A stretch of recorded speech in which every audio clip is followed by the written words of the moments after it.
What is happening, everybody? Mike Nerby here, your East Sacramento specialist with Intero Real Estate Services, here today with 7 selling tips when you have pets in the house.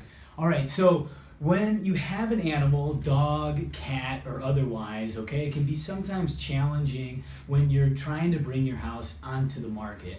And there are 7 tips that I have for you today to help sell your house with your fuzzy friend while still there.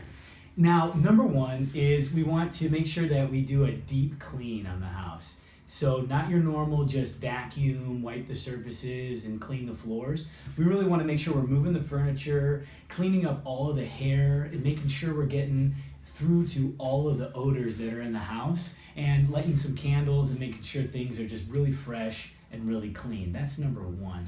Number 2 is we want to make sure we're cleaning up all the pets' belongings. So as much as you might love the dog toys laying around in the kitchen, our buyers that are going to come through and take a look at this property don't want to be tripping over these pets' toys and seeing that in the house. They want to walk in and imagine themselves living there, and your pets' toys, to be perfectly honest, are just distracting them from doing that.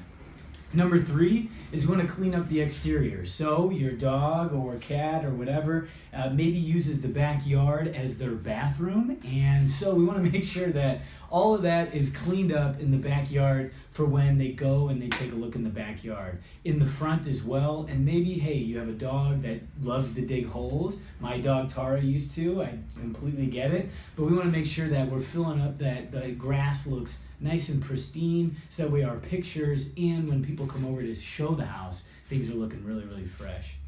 Next, we want to make sure that we check for fleas or any other kind of something that would go along with the cat or the dog. And the last thing we would want to do is have a buyer move into the property only to get a notice that there's fleas in the property. So have someone come out, make sure that that ties in with the deep clean there when you're deep cleaning the house, making sure that there's no fleas.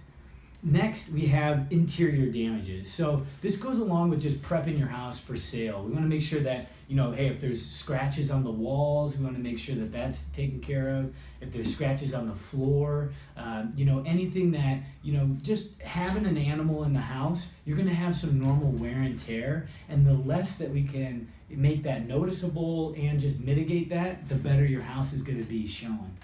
Next, we have don't restrict the showings because of the pets. This was the biggest one and the most detrimental to the sale of your house and ultimately getting you the price that you want for your home. If you restrict the showing times, you're really restricting your buyer's access to your property. And we know that the more eyeballs that we have online looking at your property leads to more showings of your property. And the more showings ultimately lead to more offers. And the more offers that we have, the more likely we're gonna get the price and terms that are good for you as a seller. So don't restrict those showing times. If we have to use a crate for the pet, do so. But try your best to allow ample time for showing in the house. The last one is if you can, relocate the pet. So if you have a family member who lives by or some friends, the best thing to do would be to get them out of the house so that way during the time that we're selling the house, there's no interruptions. So those were my 7 seller tips for when you have pets in the house. Just to recap for you, number 1, make sure you got that deep clean. Number 2, make sure all the pets' belongings are out of the way. Number 3, clean up the exterior. Number 4, check for fleas. Number 5, make sure the interior damages are mitigated and taken care of.